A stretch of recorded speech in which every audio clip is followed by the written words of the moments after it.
இந்த இரவிலே கர்த்தர் எங்களை கொண்டு பேசும், எங்களுக்கா பேசும், சிந்திக்க பேசும், சிரிக்க பேசும், சிறைப்பட்டவர்கள் விடுதலை பெற பேசும், தாங்கள் சிறந்திருக்க பேசும், சிலுவையை வெளிப்படுத்த பேசும். இன்றைக்கு பகல் வேளை இணைந்து ஜெபிக்கிறோம். ஒரு பெரிய ஆவிக்குரிய புரட்சியை இந்த 3 நாட்கள் முடியும் பொழுது சபைகளிலும் தேசங்களிலும் பார்க்க கிருபைத்தார். இயேசுவின் நாமத்தில் ஜெபிக்கிறோம் நல்ல பிதாவே. ஒரு அல்லேலூயா. சரி, ஒருத்தர் 41ஆம் வசனத்தை நல்லா வாசிங்க. அவருடைய நாமத்துக்காக தாங்கள் அவமானம் அடைவதற்கு பாத்திரராக அடைவதற்கு பாத்திரவான்களாக எண்ணப்பட்டபடியினால் சந்தோஷமாய் ஆலோசனை சங்கத்தை விட்டு புறப்பட்டு போய். ஆமென். அவ்வளவுதான். ஆமா, சும்மா சிரிச்சுக்கிட்டே கேட்போம்.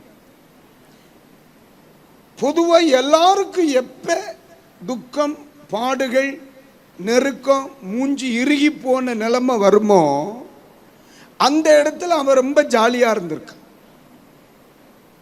இப்ப என்ன வந்திருக்கு? 41ஆம் வசனம் சொல்லுது, அவமானப்பட்டபடியினால். அந்த வார்த்தை எல்லாரும் சொல்லுங்க. நீங்க பட்டிருக்கீங்களா? சரி, ஓசியில வீடு வரைக்கும் போமா? நீங்க அவமானப்பட்ட இடம் வரைக்கும் ஒத்த நிமிஷத்துல போங்க, நான் பேசுறது உங்களுக்கு புரியும். நீங்க வாழ்க்கையிலேயே அதிகமான ஒரு இடத்துல அவமானப்பட்ட ஒரு இடம் வரைக்கும் போனீங்களா? அந்த இடத்தை பாருங்க. நீங்க அங்க ஜாலியா இருந்தீங்களா, மூட் ஆஃபா இருந்தீங்களா? நான் மூட் ஆஃபா தான் இருந்தேன். எனக்கு கையும் ஓடலை, காலும் ஓடலை. பிரதர் நல்லா இருக்கீங்களோ? இருக்கேன் அப்படின்னு இப்படித்தான் இருந்தேன். ஏன்னா நான் மூட் ஆஃப். என்ன வந்துருச்சு. ஆனா இந்த 41ஆம் வசனத்தை நான் படிச்சப்ப இவங்க ரொம்ப ஜாலியா இருந்திருக்கான். இல்ல மாப்பிள்ள ஒன்னு அடிச்சானுவளோ? ஆமா. எத்தனை அடி தந்தானுவே? எனக்கு 7. மாப்பிள்ள உனக்கு 3. நீ குறவு மாப்பிள்ள உனக்கு 11. உன் வாய்க்கு தரணும்டா 11. இப்படியே வெளியே என்னப்பா, அப்பந்தான் அது உங்களுக்கு எனர்ஜெட்டிக்கா இருக்கு. நான் தாவீதுன்னா தாவீது ஆகிருவேன். மாப்பிள்ள உனக்கு 11, உனக்கு 2, உனக்கு நல்ல வேலை மாப்பிள்ள நான் ஆம்பளி பேருக்குள்ள ஒழிச்சுக்கிட்டேன், எனக்கு கிடைக்கல. இப்படியே அந்த வெளியே வரும் பொழுது அது வலியா தெரியல, அவங்களுக்கு வலியா தெரியல, அது ஒரு அவமானமாகவும் தெரியல, அவங்களுக்கு அது ஒரு கஷ்டமாகவும் தெரியல, அது ஒரு கேவலமா தெரியல. வெளியே வரும் பொழுது உள்ள போனதை விட வெளியே வரும் பொழுது ரொம்ப சந்தோஷமா வந்தாங்க. சந்தோஷமா. ஆனா உண்மையிலே சொல்லுதே, நம்மால முடியுமான்னா முடியாது, கண்டிப்பா முடியாது. பேசுற என்னாலே கஷ்டம்தான். உங்களால எப்படி முடியுமானே? முடியாதுன்னு சொல்றவங்க மட்டும் கை தூக்குங்க. அப்படின்னா மற்றவங்களுக்கெல்லாம் முடியும்னு அர்த்தமா? மவனை வாரேன், என்னால முடியாதுண்ணே, உங்களால முடியுமா? இறுகி இருந்தேன். ஏன்னா நானும் ஒரு 28 வருஷமா சபை போதகரா இருக்கு. ஒரு ஆள் ஒரு வார்த்தை சொன்ன உடனே முன்னாடி எல்லாம் வெளிப்படுத்தணும், கோபத்தினால வருத்தத்தினால வெளியே வந்துச்சு. ஆனா இப்ப வெளியே வர்றதில்லை, மனசுக்குள்ள அது கிடக்கு, வேதனைப்படுது. கொஞ்ச நேரத்துக்கு நான் சில நேரம் யாராவது என்னை வேதனைப்படுத்திட்டா வீட்டை மாட்டெல்லாம் சொல்லுவேன், அம்மா 1 மணி நேரம் யாரும் என்கிட்ட என்ன செய்யாது, பேசாதீங்க, நான் கொஞ்சம் இதை மறந்துடுறேன் அப்படிம்பேன். ஏன்னா ஒருவேளை இந்த வேகத்தில் என் மனைவிட்ட பேசிட்டா அவன் மனசு வருத்தப்படும் இல்லை, இதே வேகத்தில் என் நண்பர்களோட பேசினா அவங்க மனசு வருத்தப்படும் இல்லை. அப்போ மற்றவங்களை வருத்தப்படுத்தினா யாரோ ஒருத்தன் பண்ண தப்புக்கு உனக்கு ஏன் தண்டனை தரணும்? அதனால 1 hour என் பக்கத்தில் வராத கடிச்சு போடுவேன். அப்போ அந்த 1 மணி நேரமாக என்னை பாதிக்கதில்லை. ஆனால் அவங்கள நான் பார்த்தேன், அவங்க சொல்கிறாங்க, ஏய் அதெல்லாம் ஒரு மேட்ரே கிடையாது. நம்ம சொல்லுவோம், சப்ப மேட்ரு மாப்பிள்ள, ஆமாவா இல்லையா? அப்போ நானும் இன்னைக்கு அவங்கள தான் பேட்டி எடுக்க போகிறேன். இல்லை என்னால் முடியாது. உன்னால் மட்டும் எப்படி முடிஞ்சு? அப்போ ஆண்டவருடைய பிள்ளைகளுக்கு கர்த்தர் சொல்லுகிறார், உலகத்தில் உங்களுக்கு உபத்திரவம் உண்டு. விதை தன் உருவத்தை இழக்காத பட்சத்தில் இன்னொரு பிறப்பை ஏற்படுத்த முடியும். அப்ப பாடுகள், நெருக்கங்கள், அவமானம், கஷ்டங்கள், வருத்தம், துன்பம், இது எல்லாமே நம்ம ஊழியத்தில் உண்டு. அதில் யாராலையும் மாற்ற முடியாது. ஏமா மூக்கு இருக்கா தொட்டுப்பாரு, அப்போ உனக்கு சளி கண்டிப்பாக இருக்கும். தோல் இருக்கா தொட்டுப்பாரு, அப்போ கண்டிப்பாக நோவு இருக்கும். நீ செய்கிறது ஊழியமானால், அது வளரும் ஊழியமானால் கண்டிப்பாக பாடுகளை நீ சந்திச்சே ஆகணும். இப்போ நான் உங்கள்கிட்ட பார்த்து கேட்குறேன், இந்த இடத்துல வருத்தப்படணும், பட் நீங்கள் வருத்தப்படலை. துக்கப்படணும், நீங்கள் துக்கப்படலை. நீங்கள் ஊழியம் வேண்டாம்னு சொல்லணும், ஆனால் நீங்கள் அப்படி சொல்லலை. தரிசனத்தை விட்டுருக்கணும், நீங்கள் தரிசனத்தை விடலை. ஆவிக்குரிய வாழ்க்கையை விட்டு விலகி இருக்கணும், நீங்கள் எது ஒன்றும் செய்யலை. ஸ்தாபனத்தை விட்டு வெளியே வந்திருக்கணும், நீங்கள் வெளியே வரல. ஊழியத்தை குறித்து வெளியே வந்திருக்கணும், நீங்கள் ஊழியத்தை விட்டு வெளியே வரல. சரி, அட்லீஸ்ட் துக்கமாவது இருந்திருக்கணும், நீ துக்கமாயும் இருக்கலை. நீ இவ்வளவு சந்தோஷமா இருந்தியே, அதுக்கு காரணம் என்ன? அவர்கள் எனக்கு சொல்லிக் கொடுத்த பாடம் தான் இன்றைக்கு நான் உங்களுக்கு சொல்லி தருகிற பாடம். இப்போ அவங்க எனக்கு என்ன சொல்லி கொடுத்தாங்க தெரியுமா? மறுபடி 41 வசனத்தை எல்லாரும் சேர்ந்து படிங்க. அவருடைய நாமத்திற்காக நாங்கள் அவமானப்பட்டதற்கு பாத்திரமாய் எண்ணப்பட்டபடியினால் சந்தோஷமாய் ஆலோசனை சங்கத்தை விட்டு புறப்பட்டார். நம்ம எல்லாம் இந்த பிரச்சனைகள் பாரம் ஏற்படுத்த ஒரு காரணம் நம்முடைய பார்வை நம்ம சந்திக்கிற பிரச்சனைகளின் மேல் இருக்கிறதா பிரச்சனை. அடிகள், உதைகள், அவமானம், பிரச்சனை, கண்ணீர், வேதனை, கஷ்டம், இவனால வந்துச்சு, இவனால வந்துச்சு. நம்ம பிரச்சனையின் மேல் நம்முடைய கண்களை வைத்திருக்கிறோம். அவர்கள் பிரச்சனைகளின் மேல் கண்களை வைக்கவில்லை, பிரச்சனையின் காரணத்தின் மேல் தங்கள் கண்களை வைத்தார்கள். அடி விழுந்துச்சு, வலிக்குது. ஆனா இந்த வலி ஏன் தெரியல தெரியுமா? எதற்காக அடித்தார்கள்? எதற்காக அடிச்சா என்ன? எனக்கு வலிக்குது, எனக்கு நல்லா வலிக்குது, ஆனா அந்த கோபத்தை எனக்கு வெளிப்படுத்த முடியல. ஏன்னா அவன் எதுக்கு அடிச்சான் தெரியுமா? அந்த வார்த்தையினுடைய முதல் வார்த்தை சொல்லுகிறது, அவருடைய ஆண்டவருடைய நாமத்தின் நிமித்தம் நான் இதை சகிக்கிறேன், அனுபவிக்கிறேன் என்ற எண்ணம் ஒரு மனிதனுக்குள் இருக்குமானால் வேதனைகளும் அவமானமும் கண்ணீரும் பிரச்சனைகளும் பரீட்சையும் அவனுக்கு பெருசா தெரியும். சமீபத்தில் ஒரு நாள் ஒரு மீட்டிங் போயிருந்தேன். அந்த பாஸ்டர் ரொம்ப கடன்பட்டு நிற்கிறார். ரொம்ப கடன் வாங்கி ஊழியத்தில் நிற்கப்படாது. அப்புறம் சபை இருக்கும், ஆத்மாவும் இருக்காது, நீங்களும் இருக்க மாட்டீங்க, இல்லை கிருபையில் இருக்க மாட்டீங்கன்னு சொல்லுவார். ஏன்னா கடன் மட்டும்தான் நம்மளை ரொம்ப பாரப்படுத்தும். அதனால கடன் வாங்கி பெரிய தரிசனங்களுக்கு கை போடணும்னு நினைக்கப்படாது. ஆண்டவர் அழைத்து ஒழுங்கு செய்தது உண்மையானால் அவெல்லாம் அழகா செய்வார். ஊழியக்காரங்க ரொம்ப கடன் வாங்கி காரியங்களை சாதிக்கணும்னு ஆசைப்படப்படாது. இது ஆலோசனையாகவே சொல்லுது. அப்போ ஒரு பாஸ்டர்கிட்ட நான் போயிருந்தேன்.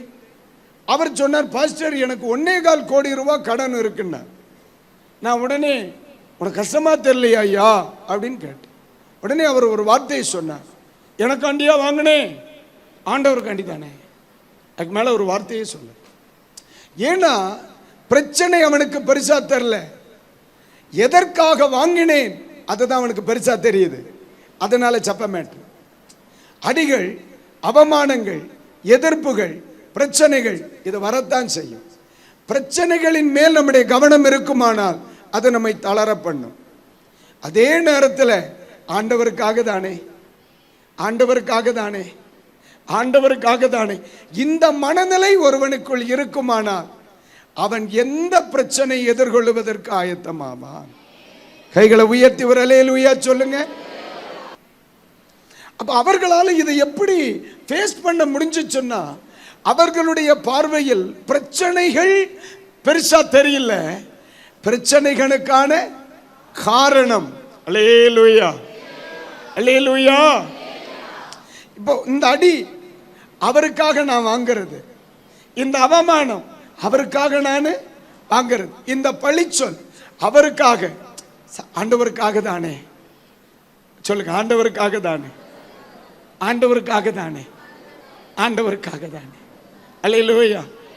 ஒருவேளை அவர் எனக்கு பதிலாக அவர் அடிபட்டார், ஒரு நாள் அது வேண்டாம்னு சொன்னாரா? எனக்கு அவர் சிலுவையை சுமந்தா, இது அவன் சிலுவடா, எனக்கு வேண்டாம்னு சொல்லலையே. அவர் எனக்கு அவமானம் பட்டார்லா, அந்த அவமானத்தை, இது ஜஸ்டின் மோசஸுடைய அவமானம்டா, இது அவனுக்கே கொடுத்துரு, எனக்கு வேண்டான்னு அவர் சொல்லலை. எனக்கு பதிலாக அவர் பட்டிருக்கார். அப்பாவுக்கு தானே, அப்பாவுக்காக தானே. ஒரு அல்லேலூயா சொல்லுங்க, அல்லேலூயா, அல்லேலூயா. இந்த உலகத்தில் வருகிற ஒவ்வொரு பாடுகளிலும் அப்பாவுக்காக தானே. நான் அனுபவிக்காம யாரும் அனுபவிக்க போறா? ஏம்மா, பிள்ளை நான் அனுபவிக்காம வேற யாரும் அனுபவிக்க போறா? பிள்ளை நானே அதை அனுபவிக்கலைன்னா, நானே அப்பாவுக்கா இதை செய்யலைன்னா, அப்பாவுக்காக தானே. இந்த மனநிலை ஒரு பிள்ளைக்குள்ள வந்துட்டுனா, எருமை என்ன சொன்னாலும் சரி, நம்ம எரும மாட்டின் உறவினனா மாறிடும். உண்மைன்னு சொல்றோம் மட்டும் ஒரு அல்லேலூயா சொல்லு, அல்லேலூயா. நான் எப்பவுமே சொல்லுவேன், பிரச்சனை ஊழியத்தில் வராதுன்னு சொல்லவே மாட்டேன், கண்டிப்பா வரும். ஆனா ஒண்ணு மட்டும் சொல்றேன், தோல்வி மட்டும் வராது. பிரச்சனை வரும், ஆனா தோல்வி வராது. ஆனா அந்த பிரச்சனையை நம்ம எதிர்கொள்ள போகிறது எப்படி? என்னத்தை செய்ய, வந்துட்டோம்ல, அனுபவிச்சுத்தானே ஆகணும்னு சொல்லி காலை கிளப்பிக்கிறாதே. ஒரே எண்ணம், கர்த்தருக்காக தானே. அல்லேலூயா. பக்கத்தில் பார்த்து சொல்லுங்க, ஆண்டவருக்காக தானே. அனுபவிச்சுட்டுப்பா, பெருசாவே தெரியாது என்ன. அல்லேலூயா. இன்னைக்கு அந்த கிருபை தரப்போகிறார். தெரியுமா சொல்லு, கிருபை தரப்போகிறார். அல்லேலூயா, அல்லேலூயா. கர்த்தருக்காக தானே, கர்த்தருக்காக தானே. என்ன, ஆண்டவருக்காக தானையா. அல்லேலூயா. ஆண்டவருக்காக தானே. தங்கச்சி ஏளனமா தானே பேசுனாங்க, ஆண்டவருக்காக தானே. அப்படியாவது அவர் என் மேல வச்ச லவ் கூடட்டுமே, இன்னும் நாலு திட்டியா, அப்படியாவது அவர் என்ன பார்த்து ஐ லவ் யூடா செல்லன்றார். அப்படியாது நீ என்னவாது செய், அப்படியாவது நேசிக்கட்டும். கொஞ்சம் கழிச்சு சொல்றேன், உங்களுக்கு இன்னும் புரியும். அல்லேலூயா. அவருக்காக சொல்லுங்க, ஒரு முறை கூட சொல்லுங்க. இந்த மனநிலை வந்துச்சுன்னா, இவங்களே நம்மளை திட்டினாலும் நமக்கு கோவம் வராது, அவங்களே நம்ம திட்டினாலும் கோவம் வராது. பேர் போறா, அவருக்காக தானே. என்ன, அவருக்காக. இதுதான் ஒரு காரியம். அவங்க சொல்லி கொடுத்தாங்க, நாங்க இப்படி நினைச்சோம், நீங்க என்ன பண்றீங்க, வருகிற பிரச்சனையை பார்க்கறீங்க, நாங்க பிரச்சனை வருகிறதுக்கான காரணத்தை பார்க்கிறோம். காரணத்தை பார்க்கறதுனால எங்களுக்கு பிரச்சனை ஒரு மேட்டராவே. இது புரிஞ்சுங்கிறவங்க கைகளை உயர்த்தி ஒரு அல்லேலூயா சொல்லுங்க, அல்லேலூயா. ரெண்டாவது பகுதி போகுமா? Very good. 4ஆம் அதிகாரத்துக்கு வாங்க. அவங்க ஏன் சந்தோஷமா இருக்கிறாங்கன்னு படிப்போம். 4ஆம் அதிகாரம் 1ஆம் வசனம், 2ஆம் வசனம், 3ஆம் வசனத்தை படிங்க. அவர்கள் ஜனங்களுடனே பேசிக் கொண்டிருக்கையில் ஆசாரியர்களும் தேவாலயத்து சேனைத் தலைவனும் சதுசேயரும் அவர்களிடத்தில் வந்து அவர்கள் ஜனங்களுக்கு உபதேசிக்கிறதுனாலும் இயேசுவை முன்னிட்டு மரித்தோரிலிருந்து உயிர் தெழுந்தலை பிரசங்கிக்கிறதுனாலும் சினங்கொண்டு அவர்களை பிடித்து சாயங்காலமா இருந்தபடியினால் மறுநாள் வரைக்கும் காவலில் வைத்தார்கள். இப்ப இருக்கிறது எங்க? ஜெயிலுக்குள்ள இருக்கான். பாட்டு எப்படி பாடுவான்? சந்தோஷமாயிருங்க, எப்பொழுதும் சந்தோஷமாயிருங்க, உயர்வானாலும் தாழ்வான். அப்போ அந்த ஸ்டேஷன் கான்ஸ்டபிள் வந்து கேட்டான், ஏல இந்த பாட்டு மார்க்கெட்டு பக்கம் பாடினதுனால தானே ஒன்று கொண்டு பிடிச்சி உள்ள உட்கார வச்சிருக்கு. அங்க வாய வச்சுட்டு சும்மா இருந்திருப்பேன்னா இந்த கொசு கடிக்குள்ள வந்திருக்கணுமா? வேண்டாம். வெளியே ரோட்ல வாய வச்சுட்டு சும்மா இருக்கலன்னு சொல்லி தான் உன்னை கொண்டு உள்ள வச்சிருக்கு. இங்க வந்து உயர்வானாலும். உண்மையிலே அவங்க எங்க இருக்கிறாங்க? உள்ள. நம்ம என்ன பிரதர், என்ன உள்ள வச்சிருக்காங்க பிரதர், ப்ளீஸ் ஜாமீனாவது எடுங்க பிரதர். ஆனால் அவங்க நோ டென்ஷன், நோ டென்ஷன். வெளியே இருந்து ஆவியில் நிரம்பி பாட்டு பாடி அந்நிய பாஷை பேச்சு ஊழியம் செய்ததை விட ஜாலியா உள்ள உட்கார்ந்துருக்கான். இப்போ எனக்கு வேதனை என்னன்னா, இவங்களெல்லாம் என்ன பண்ணணும்? அங்க 4 பேர், அங்க 4 பேர், அங்க 4 பேர், அங்க 4, 16 பேர் இப்படியே நின்று காவல் காக்கா. நாளைக்கு சாவ போறான் பார்த்துக்க. யாரு? பேதுரு. இவங்க 4 பேர், இவங்க 4 பேர், 16 பேர் தூங்கல. ஆனா அவன் நாளைக்கு லோனு கட்டணும்னாலே எனக்கு தூக்கம் வர மாட்டேங்கி. நாளைக்கு சாக போற நீ தூங்குற? என்ன தெளிவு என்ன? ஆனா நீங்க நல்லா கவனிக்கணும். அதாவது ஊழியம் செய்த பொழுது இருந்த மகிழ்ச்சி சிறையிலும் அவர்களுக்குள் இருக்கு. வெளியே இருந்தப்ப என்ன ஹாப்பினஸ் அவங்க ஃபீல் பண்ணாங்களோ அதே மகிழ்ச்சியை சிறையிலும் ஃபீல் பண்றாங்க. அப்ப நான் உங்கள்கிட்ட கேட்கிறேன், இது எப்படி உங்களால முடிஞ்சிச்சு? அதாவது ஒன்று புரிஞ்சுக்கிடுங்க, ஒவ்வொரு பிரச்சனைகளையும் நம்ம பார்க்கிற விதத்துல தான் இருக்கு. ஒவ்வொரு பிரச்சனைகளையும் நம்ம பார்க்கிற விதத்துல தான் இருக்கு. பிரச்சனையா பார்த்தோம்னா அது பிரச்சனை. அந்த பிரச்சனையை ஒரு படியா பார்த்தோம்னா அது சப்ப மேட்டர். அல்லேலூயா. உள்ள இருந்தாங்களா? இவங்களை பைய கூட்டி இளங்க வா, நீ தாங்க வா. ஆமா, இந்த பாட்டை தானே வெளியே பாடுனா, அங்க வச்சு தானே ஒன்று அடிச்சானுவேன், உள்ள கொண்டு பிள்ளை பிடிச்சி வச்சிருக்கல, இங்கே சும்மா இருக்கலாம்ல. உடனே அவன் சொல்ல, எப்படி இருக்க முடியும்? எனக்கு தான் முடியாதே. அந்த சந்தோஷத்துக்கு காரணம் எப்படிதான்? அவன் என்ன சொன்னான் தெரியுமா? வா ஐயா, நான் மட்டும்தான் உள்ள இருக்கேன், நான் பிரசங்கம் பண்ண அத்தனை வசனம் வெளியே தான் கிடக்கு.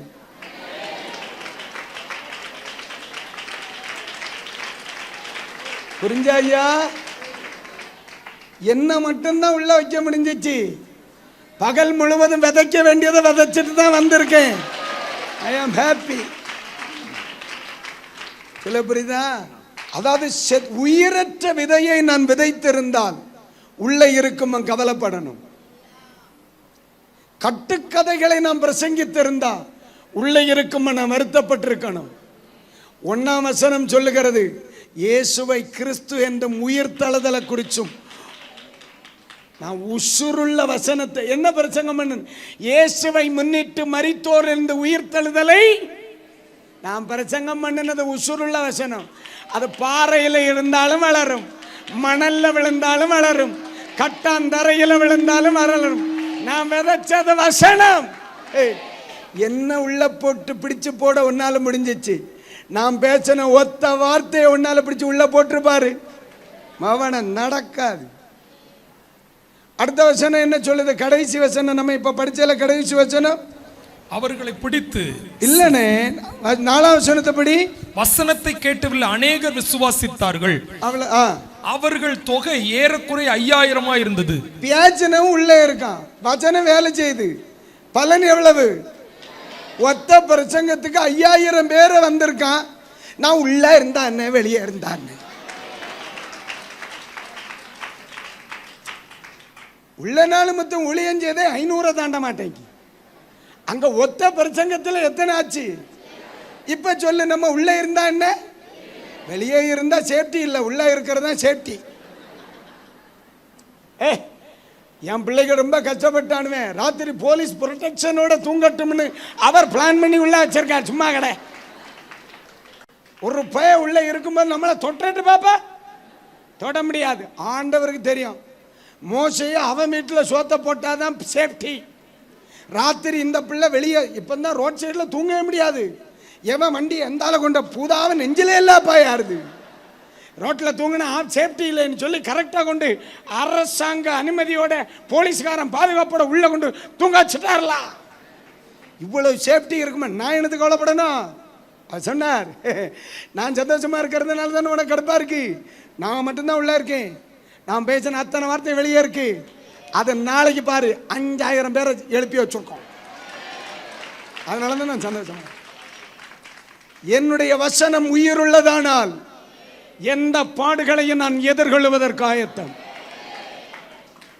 என் வசனம் உயிருள்ளதானால். நான் விதைச்சது வார்த்தை. செத்துட்டு போறேன். அல்லேலூயா. என்னுடைய சத்தியம் தெளிவானதானால் எதுக்கும் சரி. என் வசனம் வெளியே கிடக்குயா, என் வசனம் வெளியே கிடக்கு. நான் பேசின வார்த்தை வெளியே இருக்கு. என்னை மட்டும் தானே பிடிச்சி வெளியே கொண்டு வந்தா? நான் பேசின வார்த்தை கிராமத்துக்குள்ள தானே கிடக்கு. அந்த ஊருக்குள்ள என்ன வரக்கூடாதுன்னு தானே நீ சொன்ன. நான் வார்த்தையை விதைச்சிட்டு தானே வந்திருக்கேன். இயேசு ஜீவிக்கிறார்னு சொல்லிட்டு தானடா நான் கிராமத்தை விட்டு வெளியே வந்தேன். அந்த பேர் வீட்டுக்குள்ள தானே கிடக்கு. அந்த இயேசுங்கிற நாம வீட்டுக்குள்ள தானே இருக்கு. நான் பேசின வசனம் அங்க தானே கிடக்கு. உன் வாயிலிருந்து வருகிற வார்த்தை ஜீவனுள்ளதானால் தைரியமா பேசிட்டு போனேன். அது வெறுமையாய் திரும்பாது. என்ன பிடிச்சு ஜெயில போட்டாலும் சரி, படுக்க போட்டாலும் சரி, நாம் விதைச்ச வசனம் வெறுமையாய் திரும்பாது. அல்லேலூயா. ஒன்னு சொல்லவா, இன்னைக்கு எழுப்புதலுக்கென்று இவ்வளவு பேர் எழும்பி வந்திருக்கீங்களே, நம்முடைய பிதாக்கள் விதைச்சிட்டு போன விதையின் முளைச்சல்கள் இது. இது எங்களுடைய திறமைக்கு கிடைத்ததல்ல. இது எங்கள் பிதாக்கள் தெரு தெருவாய் நடந்து விதைத்த விதை. இன்னைக்கு எனக்கு பேண்ட் இருக்கு, அடுத்த ஒரு பேண்ட் இருக்கு, அடுத்த ஒரு பேண்ட் இருக்கு. ஆனா அன்னைக்கு அப்படி இல்லை. ஒத்த வேட்டிய காலையில இருந்து சாயந்தரம் வரைக்கும். எங்க சர்ச்சுக்கு ரொம்ப வருஷத்துக்கு முன்னால ஒரு ஐயா வந்தார். மத்தியானத்துக்கு பிறகு அப்பா சொல்லிச்சு, பாஸ்டர் ஐயாவை கூட்டிட்டு போ வாய்க்காலுக்குன்னார். அவர் நேற்றுக்கு ராத்திரி போட்டதை இன்னைக்கு காலையில ஊழியத்துக்கு போட்டுட்டு சாயந்தரம் நான் வாய்க்காலுக்கு கூட்டிட்டு போனேன். ஒரு டவலை கட்டி குளிச்சுட்டு போட்டிருந்த துணியை வாஷ் பண்ணார். வாஷ் பண்ணிட்டு வேட்டியை வெளியில வந்து பிடிச்சிட்டு நின்னார். அதுவும் சட்டையும் காஞ்ச பிறகு மறுபடியும் போட்டுட்டு ராத்திரி கன்வென்ஷன் பேசினார் எங்க வீட்டில். அப்படிப்பட்ட பரிசுத்தவான்கள் விதைச்ச விதையாக்கும் இன்னைக்கு முளைச்சு வந்து உட்கார்ந்து இருக்குது. அப்ப இன்னைக்கு நான் விதைக்கிறது. அல்லேலூயா. அவங்க எனக்கிட்ட என்ன சொல்லி கொடுத்தாங்க தெரியுமா? ஏன் நான் தான் உள்ளே இருக்கேன், விதை வெளியே கிடக்கு, வார்த்தை வெளியே இருக்கு, அது வெறுமையா திரும்பாது. அது அங்க வேலை செய்து நான் இங்க ரெஸ்ட் எடுக்கிறேன். அதனால தான் சந்தோஷமா இருக்கேன். கைகளை உயர்த்தி ஒரு அல்லேலூயா. அதனால தான் சொல்றேன், எங்க பிரசங்கம் பண்ண ஒரு வாய்ப்பு கிடைச்சாலும், எங்க சுவிசேஷம் சொல்ல ஒரு வாய்ப்பு கிடைச்சாலும், எங்க ஆண்டவரை பத்தி சொல்ல ஒரு வாய்ப்பு கிடைச்சாலும் முன்ன பின்ன பார்க்காம சொல்ல வேண்டியதை பளிச்சுன்னு சொல்லிடணும். கள்ளனை கள்ளைன்னு சொல்லிடு, மிஸ்டர் கள்ளைன்னு சொல்ல நிற்காது. அதுக்கு ட்ரை பண்ணப்படாது. கள்ளைன்னா கள்ளை, திருட்டு பையனா திருட்டு பையன், மிஸ்டர் திருட்டு பையன் அவர்கள் இந்த சொல்லியெல்லாம் வைக்கப்படாது. டப்புன்னு சொல்லி கிளம்பிடு. நம்ம அடுத்து உள்ள போறோமா வெளியே போறோமா அதெல்லாம் அவர் பார்த்துக்கிடுவார். ஆனா வார்த்தை கண்டிப்பா வேலை செய்யும். பக்கத்தில் கைப்பிடி சொல்லுங்க, வார்த்தை வேலை செய்யும். தைரியமா பேச்சு. அல்லேலூயா. மூணாவது என்னன்னு பாப்போமா? ஆண்டவருக்கு ஸ்தோத்திரம். 5வது வசனத்தை படிங்க. மறுநாளிலே ஜனங்களுடைய அதிகாரிகளும் மூப்பரும் வேத பாரகரும் பிரதான ஆசாரியனாகிய அன்னாவும் காய்பாவும் யோவானும் அலெக்சாந்தரும் பிரதான ஆசாரியருடைய குடும்பத்தார் யாவரும் எருசலேமிலே கூட்டம் கூடி. எப்படி? எருசலேமிலே கூட்டம் கூடி அவர்களை நடுவே நிறுத்தி. போதும், கைகளை உயர்த்தி ஒரு ஆமேன்னு சொல்லுங்க. இப்ப நான் மறுபடியும் கேட்கேன், இவ்வளவு பிரச்சனை இருந்தில்ல, ஏன் துக்கமே வரல உனக்கு? முதல்ல என்ன சொன்னாங்க? அடி இல்லடா பிரச்சனை. எதனால அடி வாங்கணும் தெரியுமா? ஆண்டவருக்கா. அதனால இது ஒரு பிரச்சனையே, ஐ ஹாப்பி. ரெண்டாவது என்ன சொன்னாங்க? என்ன தானே உள்ள வச்சான், வார்த்தை வெளியே தானே கிடக்கு, அது வேலையை செய்யும், ஐ ஹாப்பி. மூணாவது என்ன நடக்கு? இப்ப எருசலேமில் இவங்களை கொண்டு நிறுத்த வச்சினது யாரு? நாளைக்கு சாயந்தரம் 10 மணிக்கு நீ எங்க வந்துடணும்? நியாயாசனத்துக்கு வந்துடணும். எங்க வந்துரு? நியாயாசனத்துக்கு வந்துரு. நமக்கு நாளைக்கு இவனை விசாரிக்கணும், நீ கோர்ட்டுக்கு வந்துருன்னு அப்படின்ட்டு போறான். இவங்களை என்ன செய்யறாங்க? ஜெயில இருந்து கூட்டிட்டு எங்க கொண்டு? கோர்ட்ல தானே விசாரணைக்கு நிறுத்துவாங்க, கோர்ட்ல கொண்டு நிறுத்துறாங்க. என் நேற்றுக்கு அடி வாங்கிட்டு வீட்டுக்கு போனப்பும் சிரிச்சுக்கிட்டே போனான். நேற்றுக்கு ஜெயிலில் ராத்திரி ஒன்றை பார்த்து அங்கேயும் லூசு போய் மாதிரி சிரிச்சுக்கிட்டே இருந்தான். இப்போ ஒன்று கோர்ட்டில் கொண்டு நிறுத்தி இருக்காங்க. அங்கே என்ன சொல்ற? சிரிச்சுக்கிட்டே நிற்கான். இப்போ நான் கேட்க கோர்ட்டில் வந்து உன்னை குற்றவாளியாக நிறுத்தி வச்சிருக்கான். இப்போமாவது கொஞ்சம் அடக்கி வச்சுக்கலாம்ல. அப்போமாவது ஒரு 5 அடிக்கு ஒரு 2 அடி குறைய வாய்ப்பு இருக்கும்ல. நீ சிரிக்கிற சிரிப்பை பார்த்தா அவனுக்கு 4 அடி மேலே கொடுக்கணும்னு தோணுமா இல்லையா? அல்லேலூயா. ஒரு தேவ பிள்ளை சிரிக்கிறதுக்கு பின்னால் ரகசியம் இருக்கு. நிற்கிறது எங்க? கோர்ட்டில் நிற்கிறான். ஆனால் அந்த வசனத்தை ஒன்று கரெக்டாக படிங்க. எங்கே நிற்கிறான்னு பார்ப்போம். எருசலேமிலே. சொல்லுங்க அந்த வார்த்தையை. ஜட்ஜ்மெண்ட் எங்க நடக்கு? விசாரணை எங்க நடக்கு? எங்க வாக்குவாதம் நடக்கு? எருசலேமில் தானே.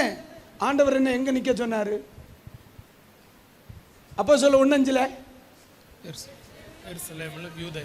எருசலேமில் உள்ள ஒன்று கோர்ட்டில் கொண்டு உட்கார வச்சிருக்கான். நீ ஃபீல் பண்ணாமே இருக்க. எப்படிதான் ஃபீல் பண்ணுவேன்? நீ என்ன எங்க ஒன்று நிறுத்தி வச்சிருக்கா? எருசலேமில். எங்க அப்பா என்கிட்ட என்ன சொல்லிட்டு போனார்? எருசலேமில் நில்லுங்க, நான் வருவேன். அவர் எங்க நிக்க சொன்னாரோ அங்கதான் நீ நிக்க சொன்னா. ஆடாம அசையாம நிக்கிறேன். நீ சொன்னதுனால இல்ல, எங்க ஐயா சொல்லிட்டு போயிருக்கார். அதனால உங்கள்கிட்ட போய் சொன்னேன் பாரு. வாங்க, நான் சொல்ல உங்களுக்கு புரியுதா? ஏய், நீ நிறுத்தினதுனால நான் எருசலேமில் நிக்கல. எங்க அப்பா என்ன நிறுத்தி வச்சிருக்கார். அதாவது நான் பாடு சகிக்கிறது பிரச்சனை இல்லம்மா. கத்தர் என்ன வச்சிருக்க இடத்துல பாடு சகிக்கிறேன் பாரு. அதுதான் நான் ஒன்று சொல்றேன். நீங்க ஊழியம் செய்யற இடம் கத்தரால் உங்களுக்கு தரப்பட்டது தானா? அந்த கான்பிடன்ட் இருக்கா? இருக்குதானே? அப்படின்னு சொன்னா நீங்க எருசலேமில் தான் நிக்கிறீங்க. அவன் என்ன சொன்னாலும் சரி, எருசலேமில் நிற்கிறது வரைக்கும் நம்ம எரும மாடு மாதிரி. என்ன சொன்னாலும் சரி சிரிச்சுக்கிட்டே இருக்கணும். அல்ல அறிவு இருக்கால? இல்லைல்ல, நீ சோத்தத்தானே திங்கிறிய. சம்டைம் சப்பாத்தியில நான் உன்னை கொண்டு நிறுத்தி வச்சிருக்கேன். நீ இல்லல, உங்க அப்பா அப்பவே சொல்லிட்டு போனார், நான் வருகிறது வரை எருசலேமில் நின்று அழைச்ச இடத்துல தானே நிற்கிறேன். நிறுத்தின இடத்தினால தான் நிற்கிறேன். எனக்கிட்ட பாடுகள் இருக்கு, அது எனக்கு தெரியும். அவமானம் இருக்கு, அது எனக்கு தெரியும். கஷ்டங்கள் இருக்கு, அதுவும் எனக்கு தெரியும். என்னை நெருக்குகிறவர்கள் இருக்கிறாங்க, அதுவும் எனக்கு தெரியும். ஆனா எனக்கு ஒரே ஒரு சந்தோஷடா, அப்ப நிக்க சொன்ன இடத்துல நான் நிற்கிறேன். எத்தனை பேருக்கு புரியுது?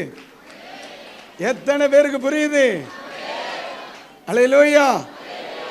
வளர்ந்தீங்களா வளரலையா அதெல்லாம் எனக்கு தெரியாது. நிறைய இருக்கா ஆத்துமாக்கள், கொஞ்சம் இருக்கா அதெல்லாம் எனக்கு தெரியாது. நிக்க சொன்ன இடத்துல நிக்கிறியா? அல்லேலூயா. எத்தனை பேருக்கு அந்த கான்ஃபிடன்ட் இருக்கு? கர்த்தர் எங்க நிக்க சொன்னாரோ அவங்க நிக்கிறேன் பாஸ்டர். ரியலி அந்த தைரியம் இருக்கா? அப்ப பக்கத்தில் இருக்கிறோம் கையப்பிடி சொல்லுங்க, நம்ம ஊழியம் மட்டும்தான் வளரும். எவன் எந்தால போனாலும் சரி உன் ஊழியம் கண்டிப்பா வளர்ந்துருக்கும்.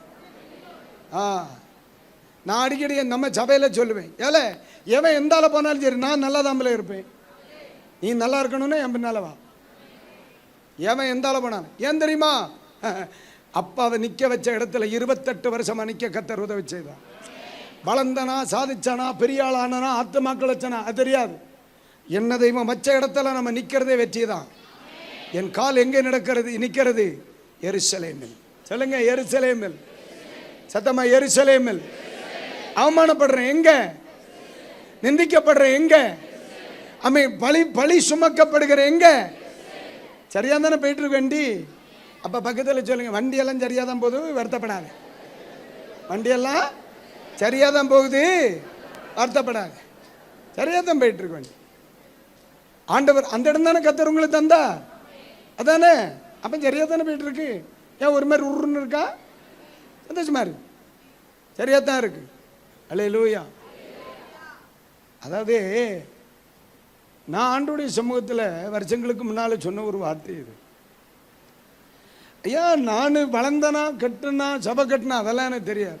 இந்த ஊரை எனக்கு ஊழியத்துக்கு தந்திய செய்து நீங்க ஆத்துமாக்களை தந்தா ஒரு போதகனா சாவேன். இல்லைன்னா ஒரு சாதாரண மனுஷனா சாவுவேன். இனி இந்த ஊரை விட்டு கிளம்புற மாதிரி ஐடியாவே இல்லை. எருசலேமில் நிற்கிறேன்.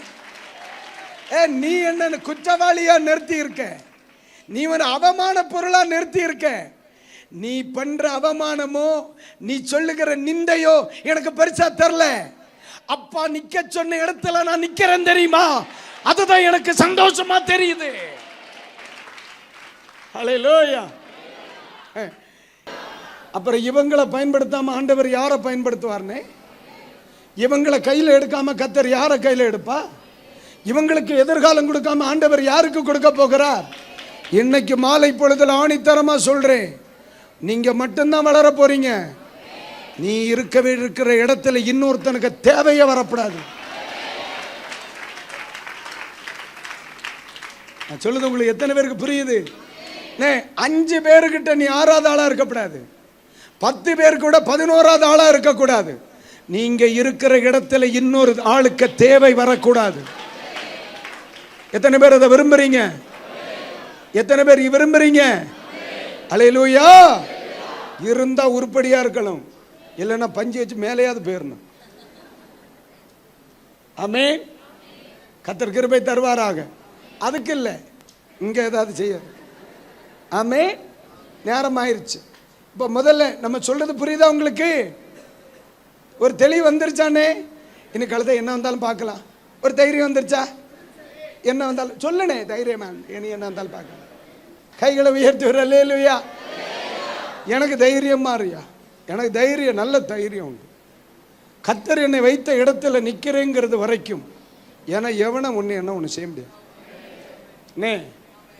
ஆண்டவர் உன்னை வச்சிருக்கிற ஸ்தானத்தில் நீ நிற்கிறது வரைக்கும் எவன் நினைச்சாலும் உன்னை ஒன்றும் செய்ய முடியாது. ஏன்னா எருசலேம் கர்த்தர் என்னை இருக்க சொன்ன இடம். எவனும் உன்னை என்ன செய்ய மாட்டேன். கர்த்தர் உங்களை போக சொன்னாரா அந்த கிராமத்துக்கு? போக சொன்னாரா அந்த கிராமத்துக்கு? அந்த ஊழியத்தை கர்த்தர் தானே கொடுத்தார். அந்த ஊரில் கர்த்தர் தானே உங்களை ரட்சித்தார். அந்த இடத்துக்கு நீங்களா போனீங்களா? சாமன் அனுப்பிச்சா? இல்லை நீங்களா போனீங்களா? ஆண்டவர் அனுப்பினாரா?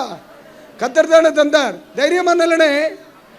இனி என்ன நடக்க போகிறதுன்னு தீர்மானிக்கிறது அவன் இல்லை, நீங்களும் நானும் தான். பாரத பார்க்கலான்றேன். கைகளை உயர்த்தி ஒரு அல்லேலூயா சொல்லுங்க. ஆமென். இனி ஒன்று சொல்லவா? நான் சொல்லிக்கிட்டே இருப்பேன் சும்மாட. அடுத்த வசனத்தை படிங்க.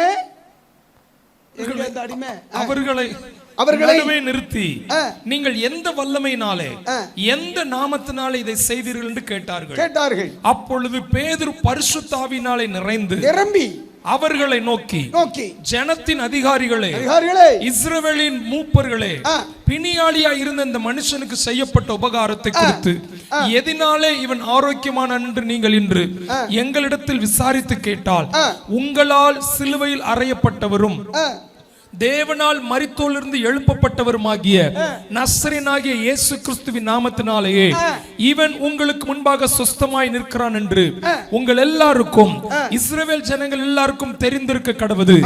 வீடு கட்டுகிறவர்களாகிய உங்களால் அற்பமாய் எண்ணப்பட்ட அவரே மூளைக்கு தலைக்கல்லானார். அவராலே அன்றி வேறு ஒருவராலும் ரட்சிப்பு இல்லை. நாம் ரட்சிக்கப்படும்படிக்கு வானத்தின் கீழங்கும் மனுஷருக்குள்ளே அவருடைய நாமமே அல்லாமல் வேறொரு நாமம் கட்டளையிடப்படவும் இல்லை என்றான். அல்லேலூயா. அங்கேயும் நின்று சிரிச்சிட்டு தான் நிற்கிறான். அப்ப என்ன நடக்குது? ரோட்ல சிரிச்சு இதை சொன்னதுனால, ரோட்ல சிரிச்சு நின்றனால அடியும் தந்து ஜெயில போட்டேன். அங்க சிரிச்சிட்டு இருந்தானால இப்ப எங்க வந்து நிக்கா? இப்ப எங்க நின்னுட்டு? கோர்ட்ல நின்னுட்டு. ஏன்னு கேட்குறீங்களா? அப்போ கேட்குறீங்க, இவ்வளோ சந்தோஷமா இருக்கிறீங்க கோர்ட்டில் ஏன்னு கேரு. எவ்வளவுதான் கன்வென்ஷன் நடத்தினாலும் கோர்ட்டில் நடத்த முடியுமா? ரோட்டில் பிரசங்கம் பண்ணப்ப பெர்மிஷன் கிடையாது, கோர்ட்டில் பிரசங்கம் பண்றேன் பெர்மிஷனோட. உங்கள்கிட்ட போய் சொன்ன பாரு.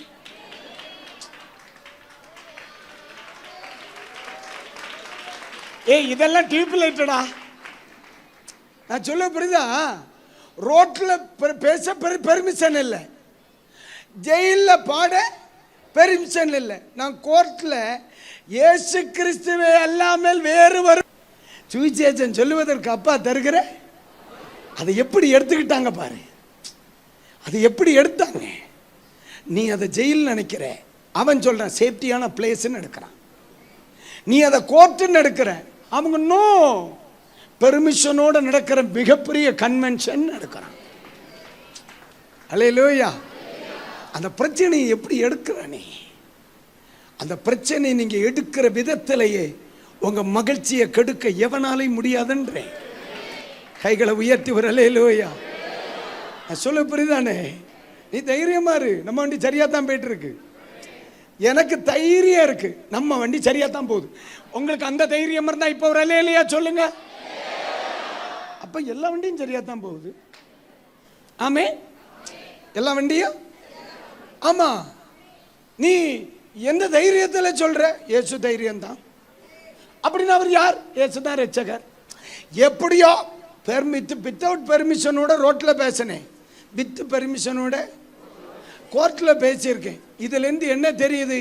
அப்பா நினைச்சா எந்த பெர்மிஷனும் எங்கேயும் வாங்கி தர முடியும்.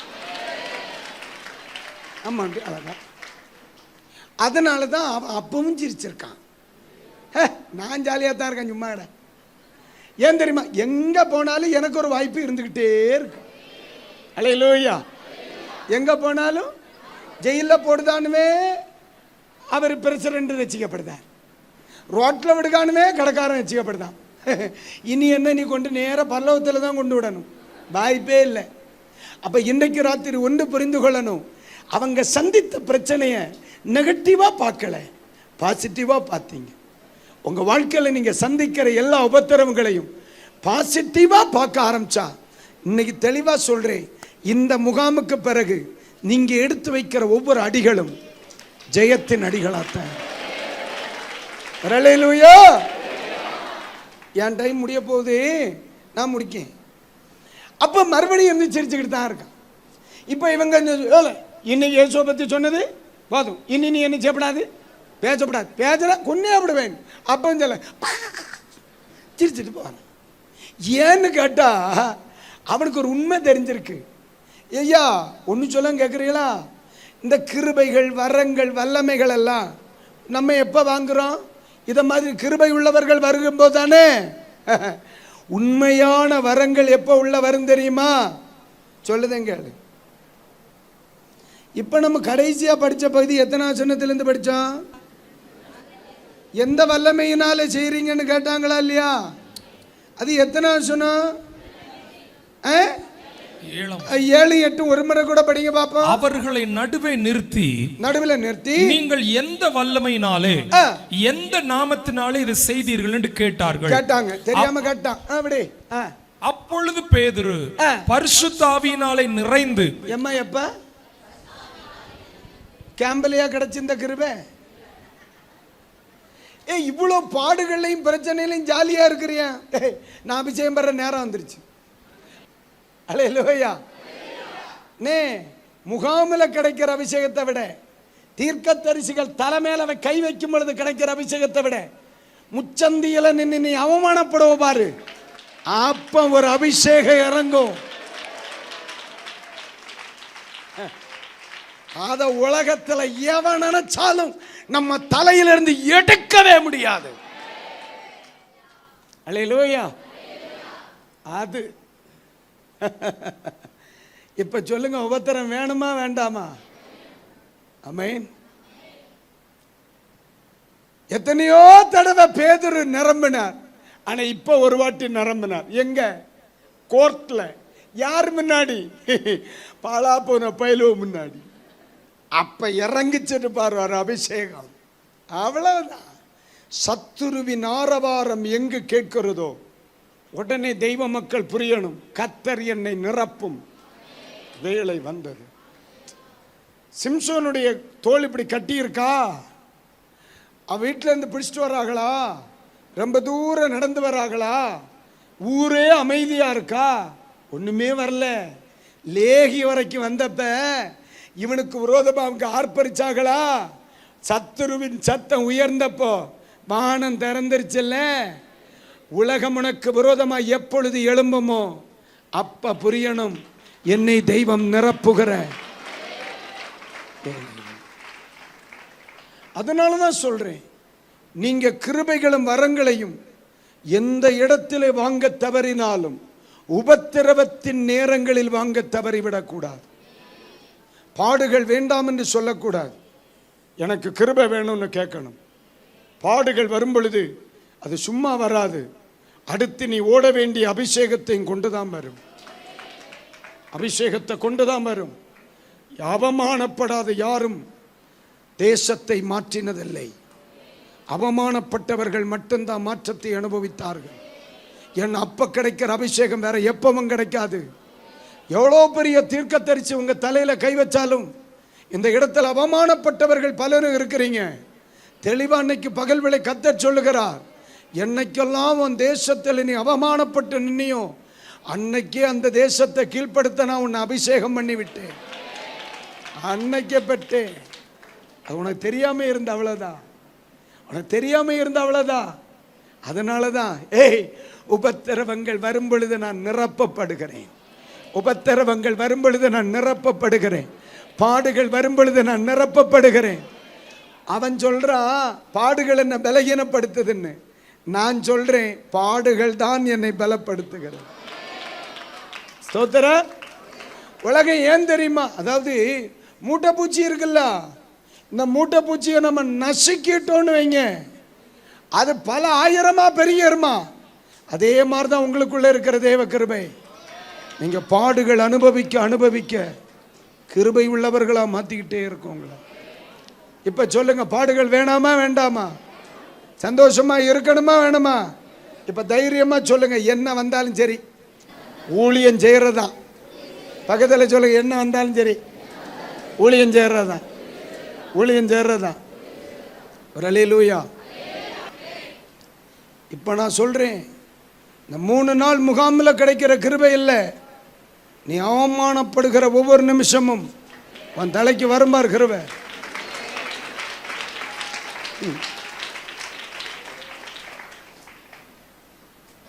இன்னைக்கு பகல் வேளை சொல்றேன், சந்தோஷமா இருக்கணும். இது ஒன்றும் நம்மளை ஒன்றும் செய்யாது. கிறிஸ்தவம் அழிஞ்சிருக்கணும்னா என்னைக்கும் அழிஞ்சிருக்கணும். இன்னைக்கு இல்லை, என்னைக்கும் அழிஞ்சிருக்கணும். அன்னைக்கு வெறும் 12 பேர் மட்டும்தான் இருந்தாங்க. வெறும் 12 பேர் மட்டும்தான் இருந்தாங்க. நடக்காது. எல்லாம் 12 பேரே ஒன்னால ஒன்றும் செய்ய முடியல. இன்னைக்கு ஏகப்பட்ட கிளவிகள் கிடக்கு. அழுதலை சோழ முடிச்சிருவாளு. நடக்காதுன்றேன், நடக்காதுன்றேன். நாடு சுடுகாடாயிரும். தெய்வ மக்கள் அளவிட்டா நாடு சுடுகாடாயிரும். தெய்வ மக்கள் அளவிட்டா. இவன் அள பிறந்தவன் இல்லடா, இவன் சிரிக்க பிறந்தவன். இவன் சிரிக்க தான் கர்த்தர் அள வச்ச ஆமீன் வச்சார். இவன் அளப்படாது. இவன் அழுந்தா நாடு காலி ஆயிரும். இவன் அழுந்தா நாடு காலி ஆயிரும். நீ சந்தோஷமா இருக்கா? நம்ம ஊழியம் வளரும். எழும்புவோம்.